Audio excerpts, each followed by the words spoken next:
Hello, everyone. Good morning, good afternoon, or good evening, depending on the part of the world that you are connecting from. Thank you for joining us here at the third day of the Island Finance Forum, the final day for the event, and also for the final two sessions that are going to be starting shortly. Thank you so much for joining us during this event. My name is Christian Zaquino. I am the Director of Operations at Island Innovation, and I'm originally from Margarita Island, base off the coast of Venezuela in the Caribbean, but I'm currently on the coastal city of Vigo in Spain. So I welcome you to this session. Now, before we begin, you will see a poll appearing on your screen. We want to get to know you better, so please go ahead and answer what region you are connecting from, what sector do you belong to, and what industry do you belong to. So please take your time to answer the poll. On the first part of this session, called From Isolation to Inspiration, Building Thriving Business Ecosystems on Islands, we will have an insightful session exploring the dynamics of innovation ecosystems, which, as you know, islands can thrive amidst various change, right? And islands are constantly changing. They are trying to take whatever resources they have and explore better ways to utilize them, and also at the same time being sustainable and helping the environment. So we will delve into the concept of innovation islands, how various factors such as collaboration, infrastructure, and culture converge to foster innovation with specific contexts. After this session, immediately here on the same link, we will have the closing session of the Island Finance Forum, which is titled Island Finance Futures, Pioneering a Path to a Sustainable Prosperity. So please remain on this same link for the closing session as well. I would encourage you to use the chat function to introduce yourselves and where you're joining us from, and you can make any comments during the session. But if you have any questions for our panelists, please make sure that you use the Q&A function, and we will do our best to make sure that we can address as many as possible on the Q&A section part of this session. Now I see a lot of people from different parts of the globe, Kenya, Japan. Appreciate you for joining here because it's so late over there, and many other places around the globe. So let's take a look at the results of the poll. And we have a very diverse mix. We love this in our events. And we have a large contingent of people from Europe, but also from North America, the Caribbean, Africa, and some people from the Pacific. So thank you for joining. Whereas the sector goes, 50% of you belong to the private sector, but the rest is even out between NGOs, academia, and government. And the industry that we have been seeing the most here in the event, which is finance, is only on second place because we have tourism and innovation as the first one here on this session. Thank you for joining. Now, without further ado, I would hand over to our moderator for this session, with welcome Pierre Ford, founder of Bluestone Partners. Pierre, you can take it away. Thank you very much, Christian. Very much appreciated for that kind introduction. Greetings, everyone. It is my pleasure to welcome you from around the globe to Island Innovation's Island Finance Forum 2024. My name is Pierre Ford, founder and chief investment officer of Bluestone Investment Partners, a conduit between sustainability and real estate private equity investments to the best sources of capital to see those visions through to fruition. As a native of Barbados, I'm keenly aware of the importance of fostering functioning business ecosystems within the island context. Challenges of scale, prevailing economic structure, and high levels of market competition are important pain points for private enterprise to address, which can only be met with innovative, inclusive, and intensively practical solutions. I'm proud to be your moderator today for our panel of experts who dedicate their daily attention to resolving these very pain points. Our very first speaker will be Mr. Karim Kolju, Managing Partner of Penrose Partners, who is a true pioneer in the blockchain technology space. They work with innovative startups, governments, and academic institutions to drive awareness, adoption, and implementation of blockchain solutions for our wider market. Secondly, we will have Ms. Audrey Ketten, Commissioner for Business Development and Partnerships at Laval, where she leads the investment attraction strategy for the Magdalene Islands. She has been dedicated to fostering economic activity and community development, previously working at the Community Economic Development and Employability Corporation, where she facilitated collaborative partnerships across public, private, and civil society sectors. Thirdly, we will have Mr. Elias Sharif, a banking and finance veteran across multiple industries and in over 20 countries. He is the co-founder of M&E Partners Global Coaching and Consulting, where he helps coaches and consultants collaborate to actively participate in building a sustainable world with passion and integrity. He also serves as a mentor for Accelerate, a coaching them on finance, business development, and ESG topics. And our final speaker will be Mr. Brad Colwell, an accounting professional and academic, currently the CEO of Innovation PEI, the Economic Development Agency for the Prince Edward Island province in Canada. He brings an important political perspective to our panel as well, having served as Deputy Minister for the Department of Workforce and Advanced Learning, subsequently the Department of Environment, Energy, and Climate Action. Now, before we get into the meat of the discussion, we have just a few housekeeping matters to attend to. First of all, as you know, this event is hosted on Zoom and will be live streamed across several social media platforms. We will have presentations from the panel, followed by a Q&A discussion between our guests and audience.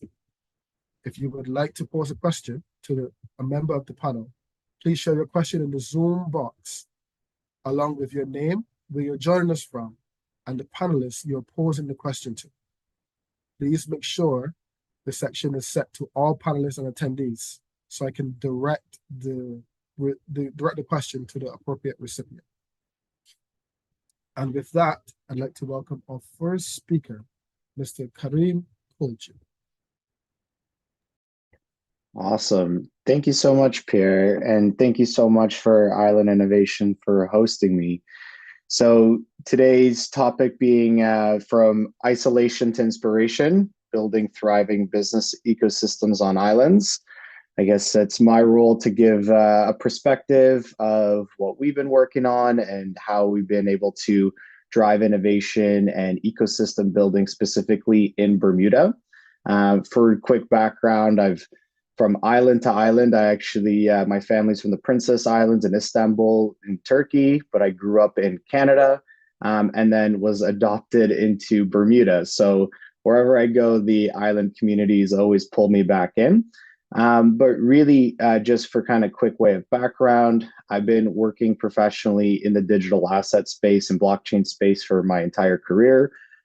With that comes a lot of financial technology and opportunities for both businesses and public sector to benefit from new technologies that rely or are underpinned by blockchain technology. And so really in Bermuda, it's been a lot of education as the forefront of being able to bring a community together and be able to engage at all different levels.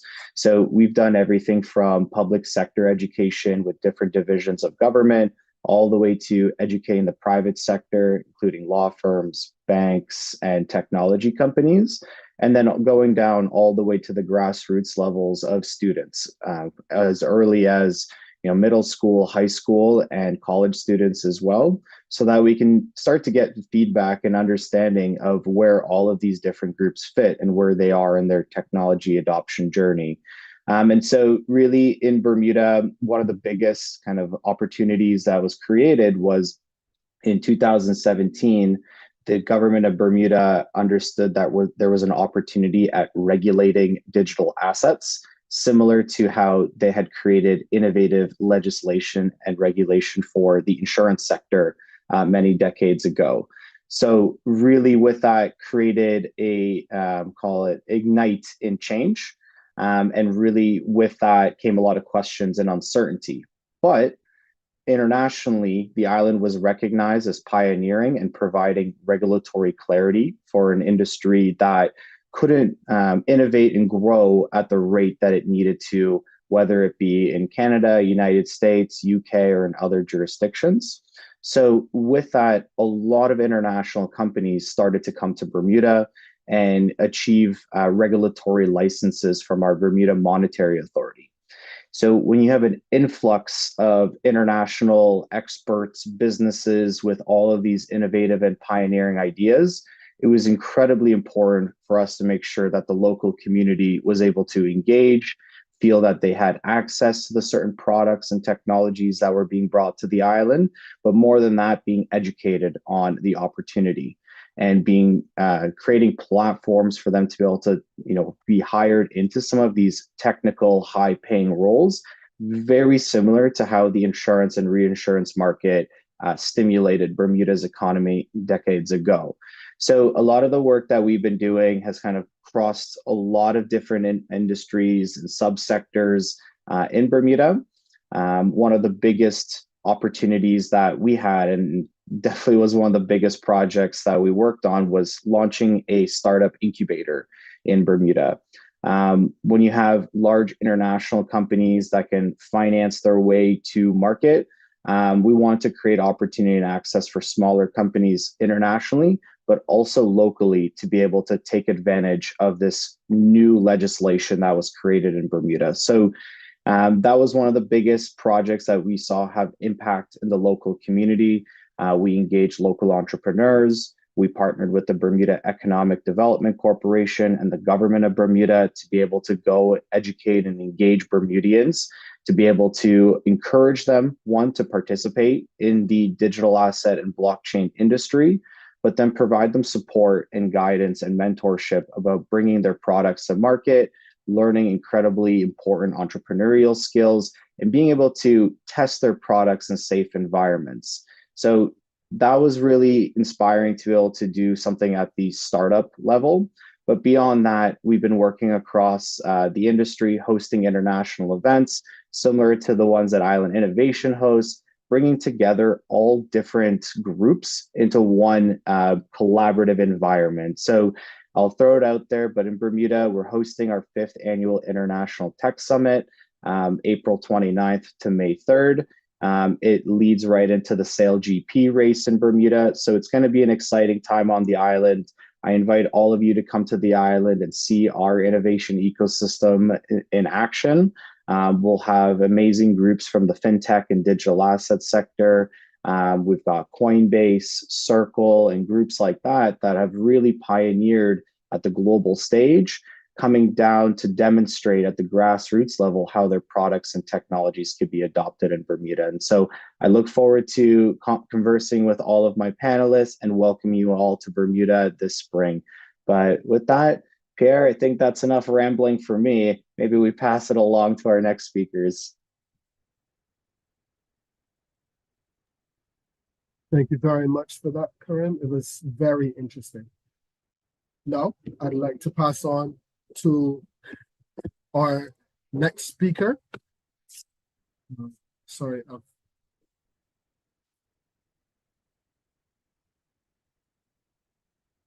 I'd like to pass along to our next speaker, who is Miss Audrey Ketten. Audrey? Thank you, Pierre. Thank you. Sorry about that. I had a bit of a moment there. Not a problem. Oh, here we go. And thanks for Island Innovation for this opportunity to engage in this panel. So I'm speaking from the Magdalen Islands, small archipelago in the middle of the Gulf of St. Lawrence. It's a regional county, municipal county in the province of Quebec. Population 13,000, and there's about 500 businesses that are registered. So it's a very dynamic community. La Vague is the Innovation and Development Corporation. It offers an adaptive acceleration platform for businesses that have a strong potential for growth and positive impact for the region. It also acts as an incubator to drive structuring projects on the archipelago and help diversify the economy. It's La Vague is a nonprofit organization. Our biggest strength is really offering personalized business support. So that means building a vast network of experts. We have 100 coaches in our database and asking a lot of questions. So there's a lot of interviewing. We even ask the tough questions so that the entrepreneurs are really able to get the most of their growth through the support that they receive on their one-on-one business support. La Vague is a general accelerator, so it's not dedicated to a certain niche or business sector. So it really is able to accompany all different kinds of businesses that we have here locally.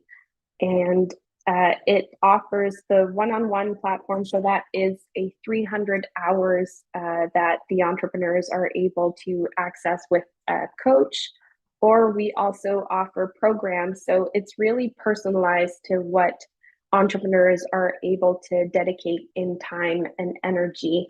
So there are programs where 5 to 20 businesses can come together and participate in workshops on a certain theme. So that could be sales, strategy, operations, and it really steers their growth. So when looking at the panel's theme, for me, collaboration is really an important factor when fostering innovation. Because the islands is such a small territory, so we're talking about 202 kilometers square. Being able to access skills and knowledge that are beyond our geographic area is very important, and it's essential to thrive, really. So we're pleased to have that collaboration and have so many experienced entrepreneurs and experts from Quebec mainland, but also beyond, that are willing to engage and are so happy to offer their support through the program. So building ties and really having a huge network to support La Vague in its mandate is certainly important. So I think I'll leave that. I'll end with that and see what questions come along later. Thank you very much, Audrey. I'm sure the questions will be very insightful as well. Now we'll have our contribution from Mr. Elias Sharif. Hello, everyone. Hello, everyone. Thank you so much for this very insightful and interesting expertise. It's always a pleasure to learn about different islands and ecosystems. So my name is Elias. I am from Paris, and I have about 10 years experience in finance and banking. I was lucky enough to perform about 80 missions in compliance, financial risk management, and financial security across 18 countries. And I have capitalized on these skills to serve impactful projects and help today startups around the world.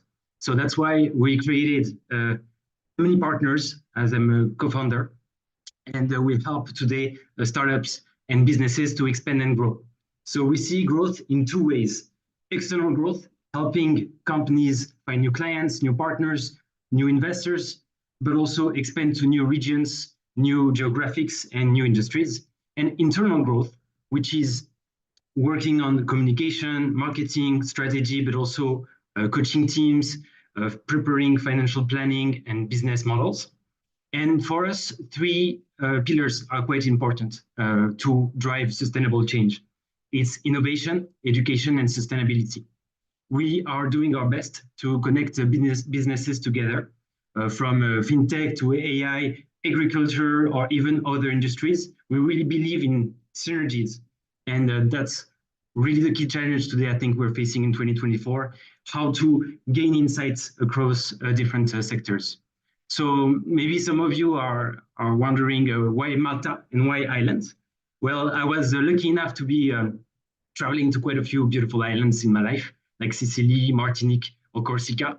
But there was a life-changing trip for me 5 years ago in Hawaii. So at this particular moment, I knew that it was time for me to become an islander. And Malta was also an incredible discovery because some of you may know the rich history, the diverse culture, a very unique combination of key success factors, I believe. And I told myself that I would come back once I will have a strong added value and expertise to serve this ecosystem in Malta. So that's why I discovered very quickly after arriving in Malta an incredible brand new incubator and accelerator, Malta Accelerate, with the director Alessandro Silvestri, who blew us away with his dreams, his vision, and the initiatives he has for this island, but also the world of startup ecosystems, because it's an incubator and accelerator that helps startups that are not only from Europe, but from all over the world. And it's also, we're working with EU initiatives, fighting against climate change, also innovation in the digital area. And I'm really excited as well to tell you that next week, we will have 10 startups coming to Malta that will be pitching and presenting in front of a prime selection of the investors. And I'm so thankful that I've been part of this experience indeed as a mentor and advisor for the startups because they have came up with quite innovative concepts, and it's just the beginning, but they're already so advanced. I can give you 3 examples of what kind of startups we're mentoring today. So the first one, it's about significantly reducing carbon emissions for global shipping, which can protect, obviously, sea life and reduce pollution around the world. So quite impactful, indeed. The second one, it's about reducing the air conditioning emissions and consumptions up to 60%. Again, a key challenge in tropical islands or Mediterranean climates. The third startup that I would like to mention here is one that is revolutionizing the footwear industry with shoes that will be made out of plastic. So that really changes the way we're going to consume things in the next few years, and co-creating with the different ecosystems, the governments, the NGOs, the startups, and so on is really key for us. That's how we are able to move faster and further with intentions to drive positive impact. I would like to tell you about Malta, like other islands as well. I believe personally that islands have the power to connect, to create an ecosystem quite rapidly. You can truly see the impact for startups coming here when they do a proof of concept, a prototype, or the first launch into a market, because really quickly it can be a success story for other countries as well. And that's what we were trying to foster with this kind of collaboration spirit. And I was navigating through the ocean of the startup ecosystems in the last few years with obviously the background in finance and banking. And I realized something key, that it's about connecting business expansion and the need to really give power to networking and community. That's why I'm so happy to be part of this panel today. So that's why I had the idea with 2 of my associates to create a collective intelligence business network. As we understand today that there's always barriers that can be removed between countries, between regions, between sectors, and not like opening doors for everybody. So that's why we came up with this platform to create opportunities for sustainable growth. The idea is also that there's always someone somewhere who can help finding clients, finding investments, or opening new markets. So that's why we created indeed a secure platform with transparency, compliance, and open for collaboration. So to really conclude this experience, I would like to mention something, because I really came from isolation to inspiration. During COVID, I was myself stuck in the Sahara Desert for 2 months. So I can tell you a little bit about isolation. And that's really that moment when for 2 months, I was able to really create and have new visions that I felt the inspiration to create new things and connecting to different islands and regions across the world. So it's just the beginning. I'm very happy to be part of this incubator as well with Malta Accelerate. And if you would like to connect, I'm always happy. We can collaborate. And of course, I'm always interested in discovering and traveling to other islands. Thank you very much, everyone. Thank you very much, Elias. And finally, we will have Mr. Brad Cole.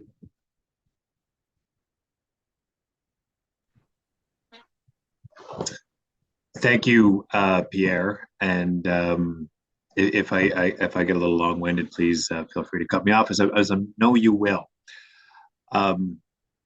It's a real treat to be here. I really like what Island Innovation does. My first experience with them was I actually saw someone in the chat was from Madeira. In the conference that was there last early summer, late spring, and certainly to hear the similar experiences amongst every island, which I'm hearing amongst the panelists today, is both helpful in building a network you can use upon, but it's also kind of reassuring you're not facing those problems yourself. And it was a real treat. Although my favorite part of that was I was on a panel on the blue economy. And the three other guests on the panelists and the host all spoke fluent Portuguese. So they decided to play a little trick on me right off the bat, where they pretended the entire panel was going to be conducted in Portuguese. So that was very entertaining. But they were real sports about it, and it truly was a great experience. So in Prince Edward Island, I'm going to talk about it more on a broader sense. My mandate is more provincial wide. Prince Edward Island itself is a subnational state, about 175,000 people, and comment about 175,000 people, and our history is one that it's varied. Certainly who was seen as the state that was controlling it at different points. But one thing that was always consistent was that we were largely a resource provider. For the different, we were a colony at different points, and providing food and materials for greater states, but mostly food. Where we have a large agriculture base and fisheries, of course, surrounded by ocean. Not unique to us. I know that'd be similar for everyone else. And that continued on into our history, where we still are branded as Canada's food island. The nature of our sandbar in the Gulf we live in is one that's very rich soil and helps with that. And we talk about ecosystems and strategic sectors, and I'll get into the specifics about how we help them here in a bit. But the history is important. We, as a small jurisdiction, saw our standing with a strong food-based exports and industry component here. So when we looked at the type of ecosystems we wanted to develop and encourage, the first one that was obvious was a biotechnology, leveraging our already existing expertise in the area of food, expanding that. And with that, we get to see some significant growth. And the reason why, one of the reasons why, and I think it's something everyone else would share here as well, is we have the benefit of being a relatively small jurisdiction as an island.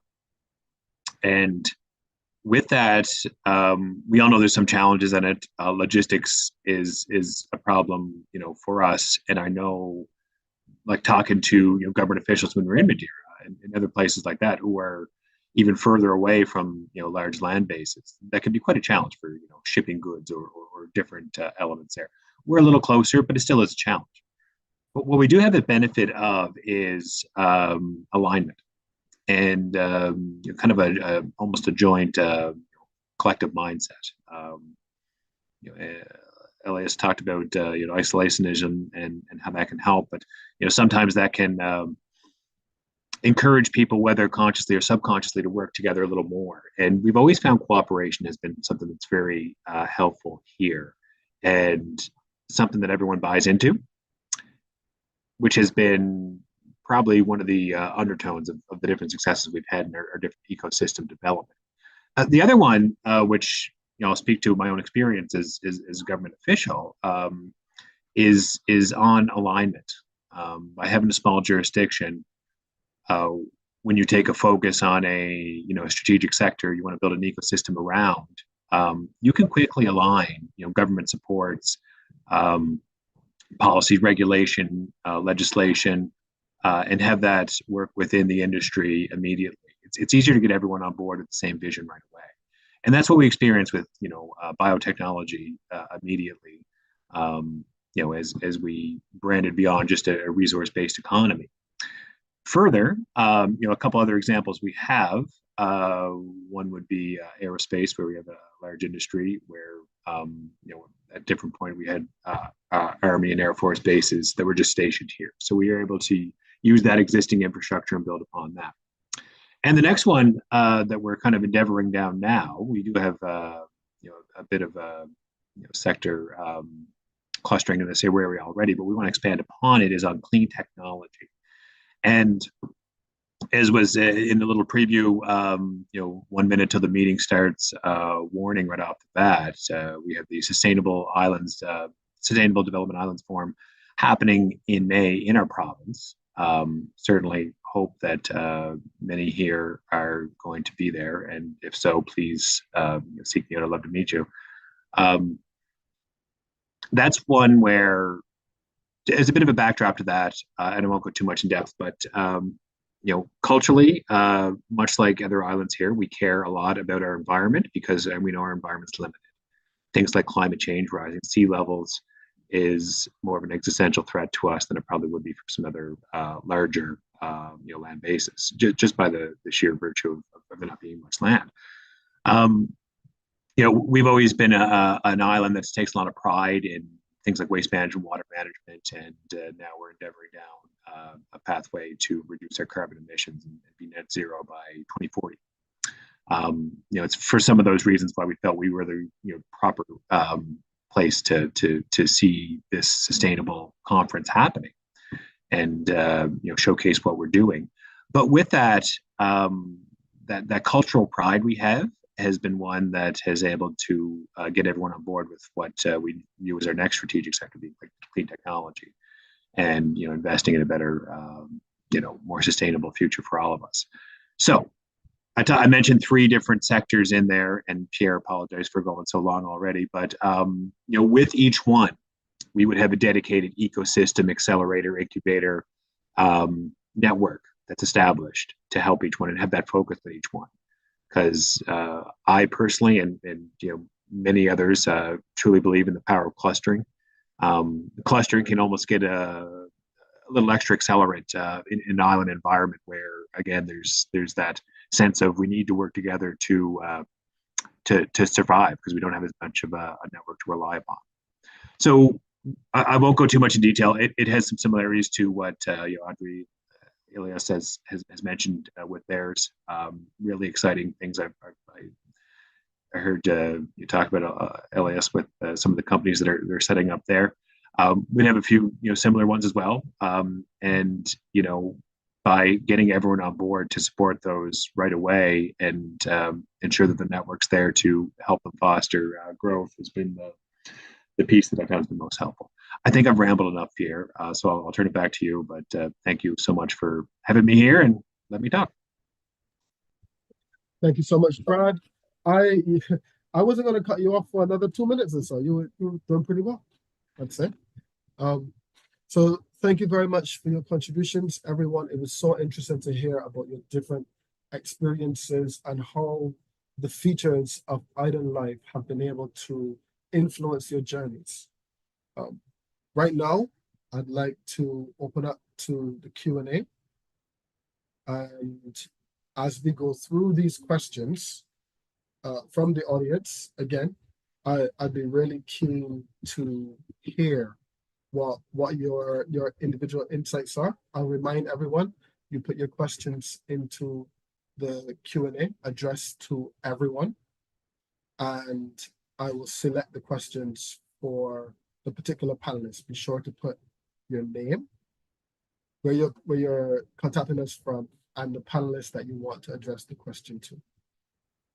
Now, while I wait for the first question to reach through the tech, I do have a question for Elias. My forte is in mobilizing private capital, and I know that they can bring many contributions to startups.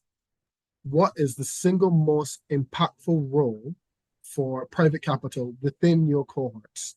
And what is the key structural reform that can occur within Malta in order to make that particular role more attractive to investors? Very interesting. Thank you, Pierre. Indeed, one key success factor, I believe, is adaptability, resilience, even when it comes to regulations and laws. I always said, as myself a compliance expert, that the regulations and the legal jurisdiction should serve purpose and allow the dynamic ecosystems to foster innovation. So for me, that's also what I've seen in Malta, because Malta it's an ecosystem where things can, of course, like small islands or other countries that have a smaller, let's say, area, they can move quicker compared to other wide, heavy infrastructures. So for me, what I see is that the government can also respond much quicker to the economy and its needs, and also foster market trends that can be opportunities that we see every day. Excellent. That is very insightful. Thank you very much for that. Thank you. Another related question that I wanted to pose to Audrey. Between public and private sectors, who has the more important role for the success of businesses within the Magdalene Islands, in your opinion? And what are the top three, again, most impactful action steps you'd like to see that sector take in order to improve the scale and probability of the success of the businesses you talk to? Well, it certainly goes hand in hand. So we do rely on the public sector for funding, and both the provincial and federal level, and at the municipal level as well. In terms of the private sector, so for entrepreneurs, I think that something that is really essential is being able, while having the willingness to want to take risk and being open. So when you do knock on the door of an accelerator, you want to grow your business, you want to be able to access that support, but you need to be in a quite vulnerable state where you are dedicated to put in those 300 hours where you're willing to really tell your true story, tell the good, the bad, talk about your aspirations. But I think that is something that is really important. In terms for the public sector, I would say that even though we do receive much support, I think that it's really something to improve would be to be able to understand more the challenges that the entrepreneurs face, especially in certain sectors that business is not as easy. And so I think that would be something to keep in consideration. Something that did help for the Magdalene Islands was the decree on basically an island status, le décret sur l'insularité, that mandated the province of Quebec departments to look at their funding composition and take into account isolation of the Magdalene Islands. So in terms of programs, being able to add more funds to those programs to be able to support entrepreneurial projects and support innovation has been quite helpful and successful in our community. Excellent. It is good to see a government being able to listen and respond. It's not always the case everywhere.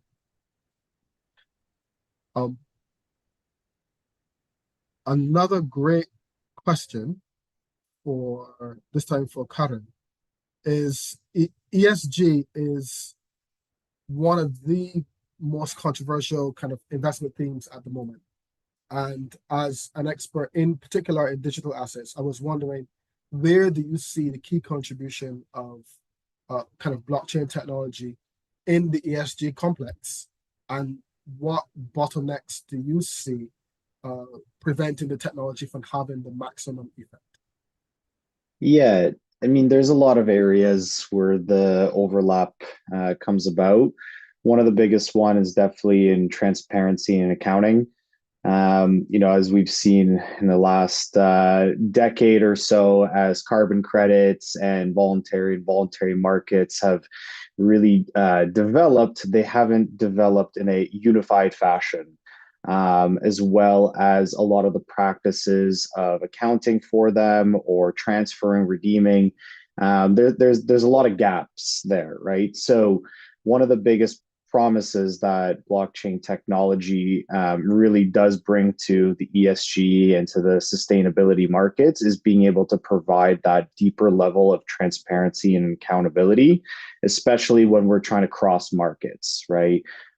For whether it's classifying assets, transferring those assets, redeeming them, being able to move them across borders. That's really one of the areas that you have a lot of different businesses tackling in different ways. And frankly, it was one of the reasons why I kind of left the corporate world. I did 1 year at PricewaterhouseCoopers and kind of saw how that system was working and not working. And it was a little demotivating to see a lot of people maximizing profits or value by sometimes even cutting corners, right? So really by blockchain technology being a system where you can't trick it, you can't hide anything, you can't really manipulate the data, that's one of the biggest areas of impact. Beyond that, there's a lot of different interesting financial products that are being built as well, for businesses that are taking out loans to develop sustainable infrastructure. Being able to actually see, are they actually developing this infrastructure? Where are they on the development process?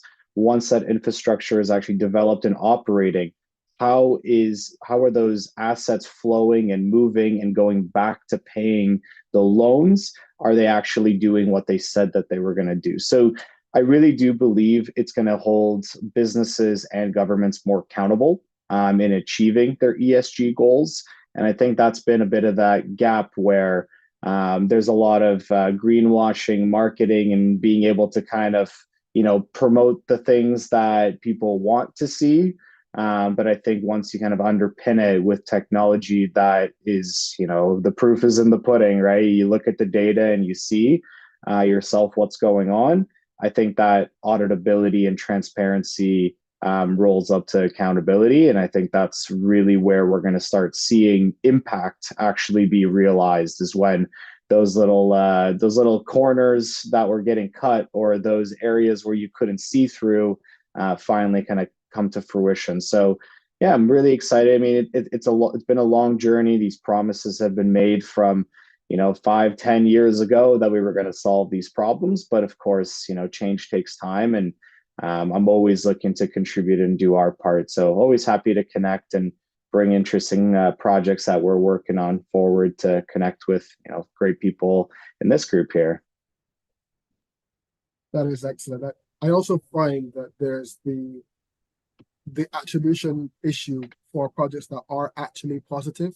They don't have a means by which they can demonstrate in a credible way the impact that they're having. So it is interesting to see blockchain come to the fruition of this particular area.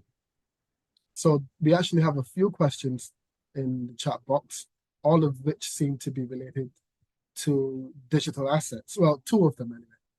So I'll pose them both to you in there's around a similar line, and it says, the first one is, what is the impact, the future impact of tokens as a financial instrument for entrepreneurs, and how about green cryptocurrency and green tech?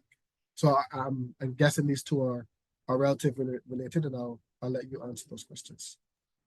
Yeah, so token-based financing was a really interesting concept introduced now 10 plus years ago, but really in the last 5 to 8 years, we've seen them utilized in different ways.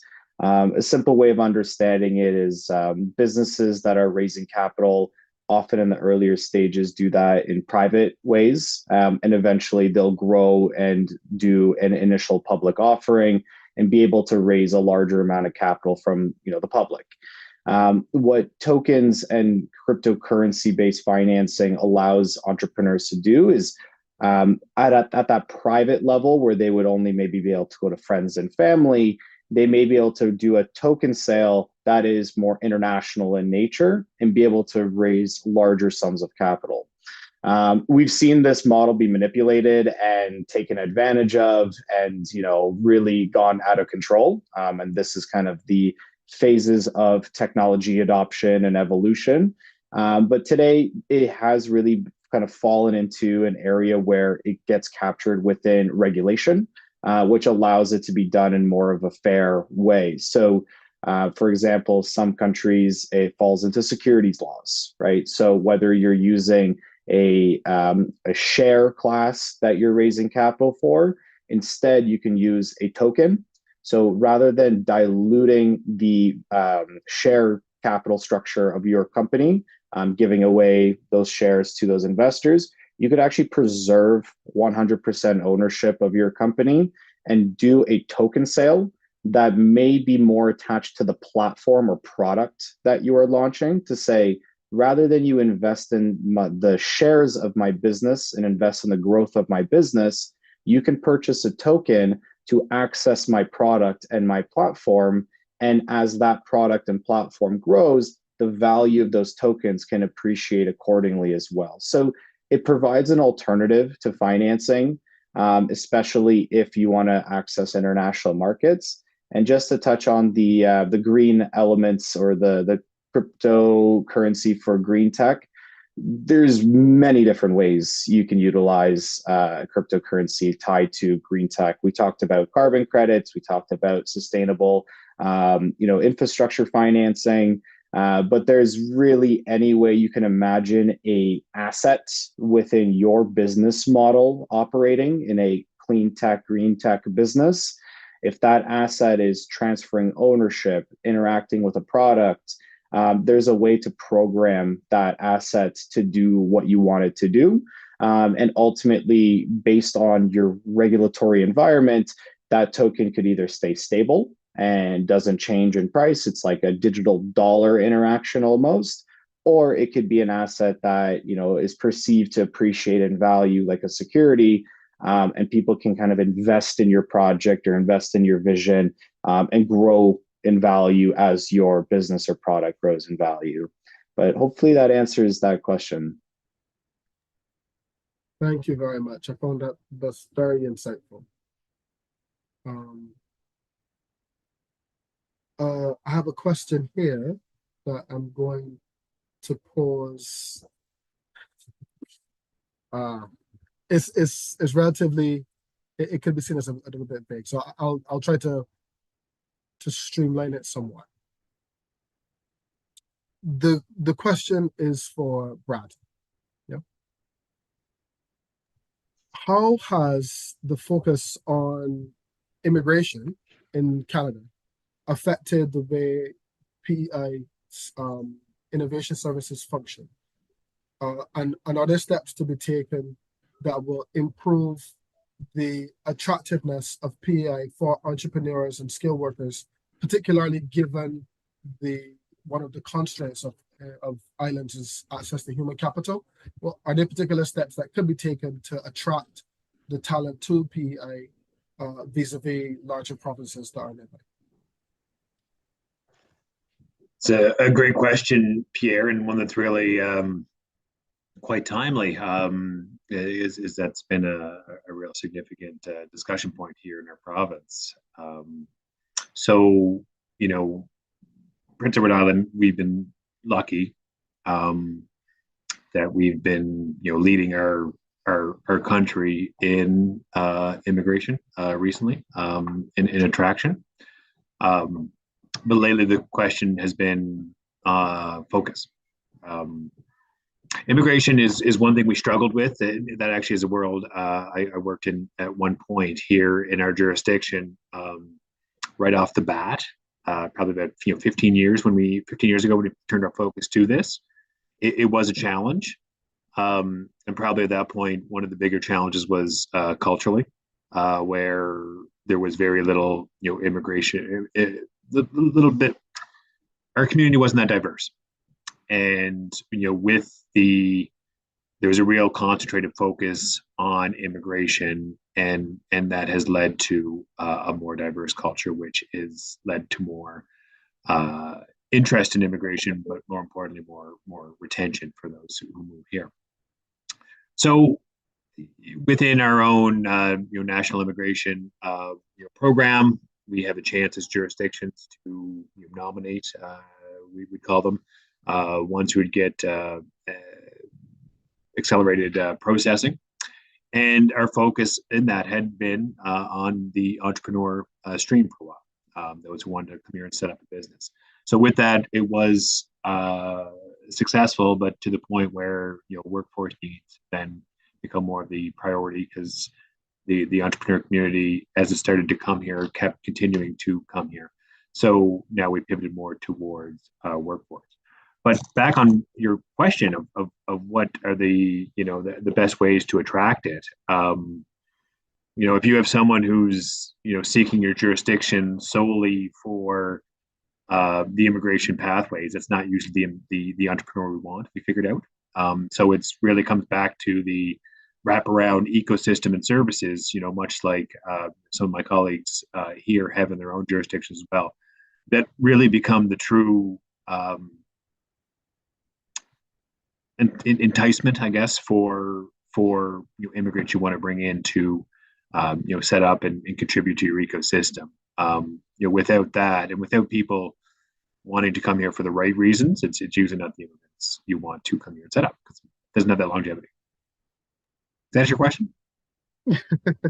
It does, and I do think that it is very important to have a thriving ecosystem around, particularly as you mentioned in your initial address, clustering, because as you improve the delivery systems around particular kinds of solutions, it improves the attractiveness for an entrepreneur or anyone looking to work in that particular area to come to that cluster, because there's just an efficiency of solution delivery there.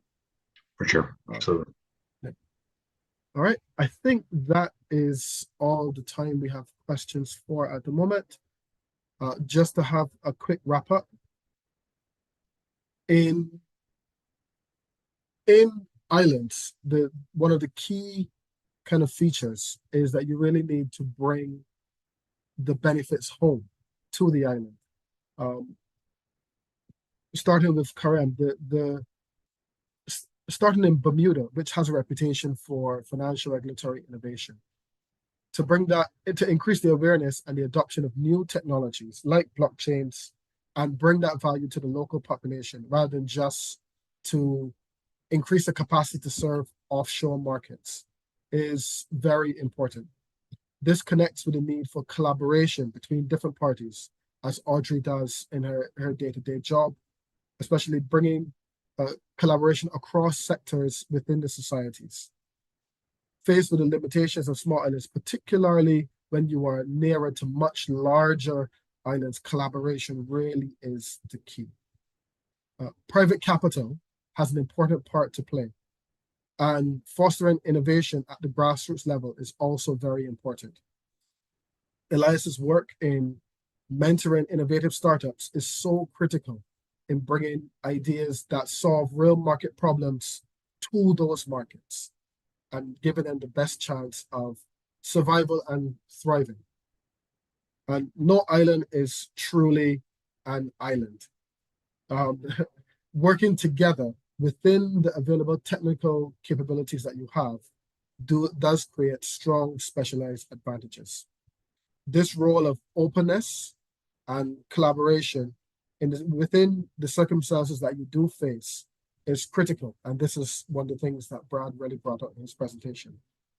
Governments will be critical and really central to creating the right incentives and structures and resources to allow innovation and sustainability to flourish within island contexts.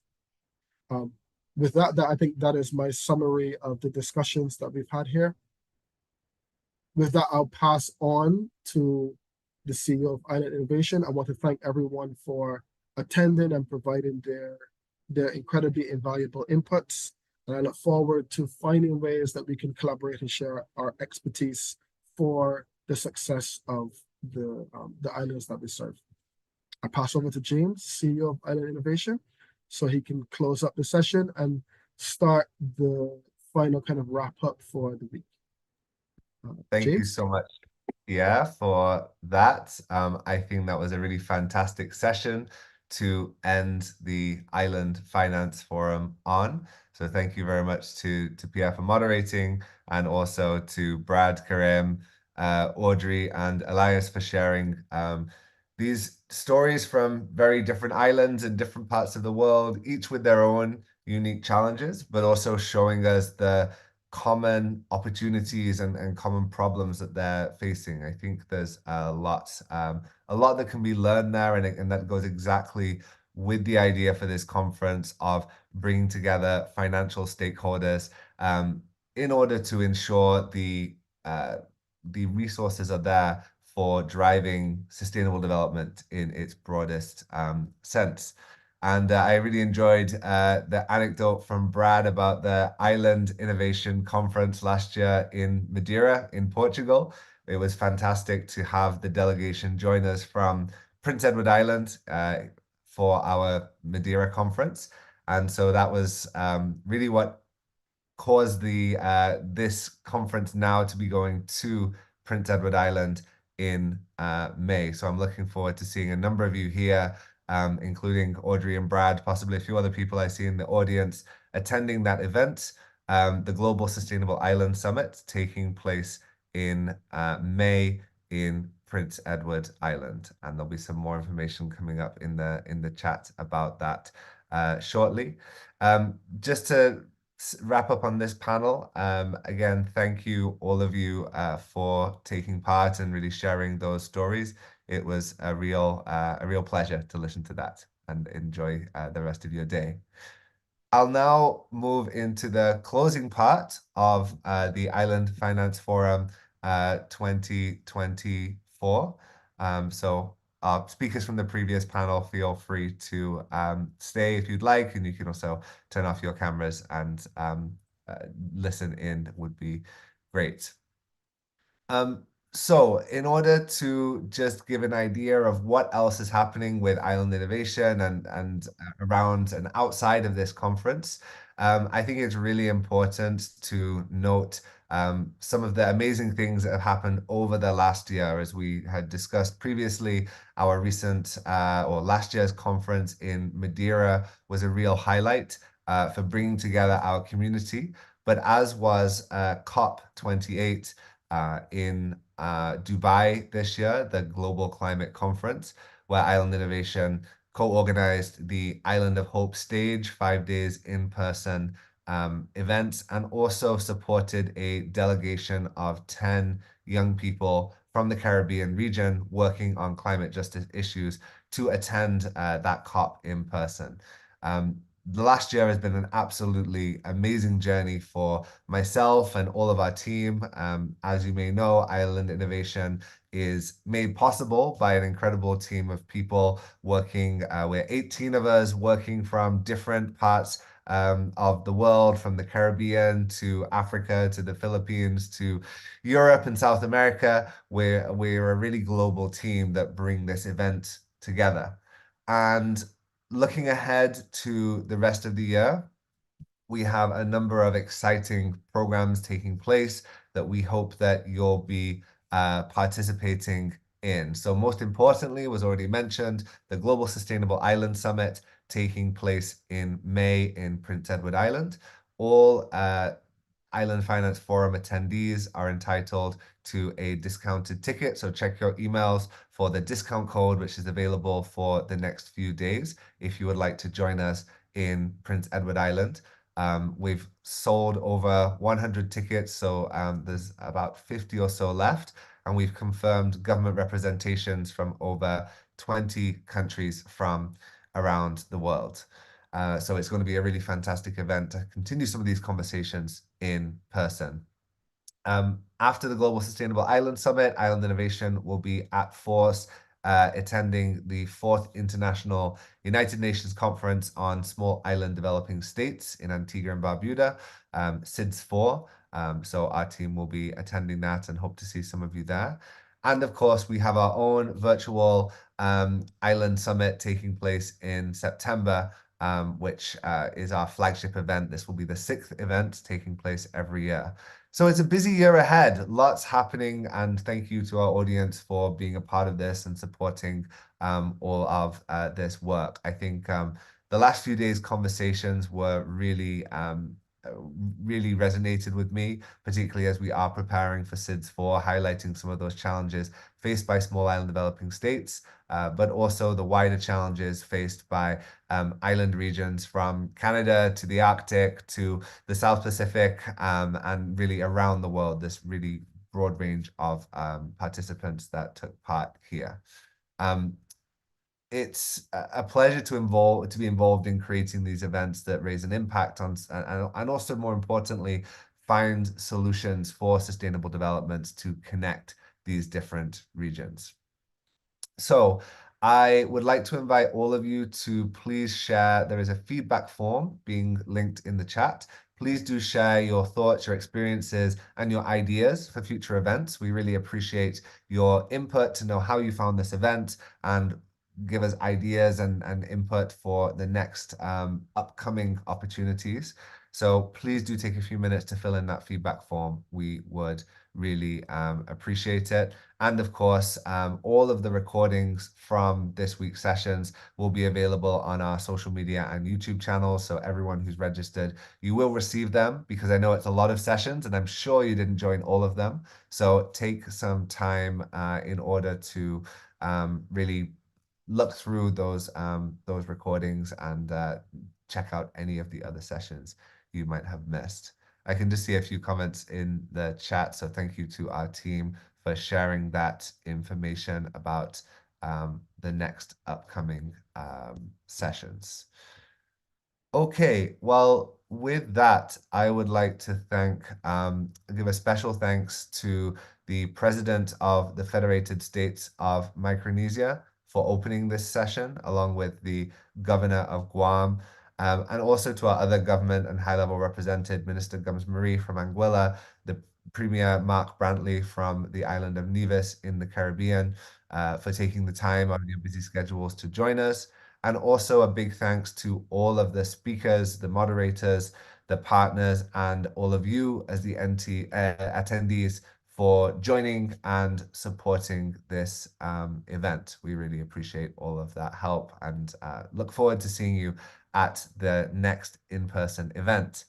And finally, to the Island Innovation team, who've been working very hard over the last weeks and months for bringing this session together. The team, we're so lucky at Island Innovation to have such an amazing team of people who really work incredibly hard to bring you these events. I know they make it look easy, but I can assure you there's a lot happening in the background. So thank you to Sarah and Christian for organizing the agenda and speakers, to Jerome for all of your work hosting the live sessions, to Maria and Linda and Thais and Saibu for all your work supporting on social media, Alex and Philip for your excellent design skills, Ari and Ari and Stacy for all of your work supporting our other programs, and then Subas, Kata, and Vincent for supporting in the many ways that you do for this event. So our incredible team have been working really, really hard, and I just want to say thank you to all of you for doing that. So with that, it is my pleasure to say the Island Finance Forum 2024 is now closed. Do look in your emails for the next upcoming sessions and upcoming events. And as I said, we would love to see those of you who can join us in Prince Edward Island in person, because as much as these conversations offer a great opportunity to share stories virtually, the in-person experience really adds an extra level to that. So looking forward to it. Thank you so much. Have a wonderful weekend, and we look forward to seeing you at our next event.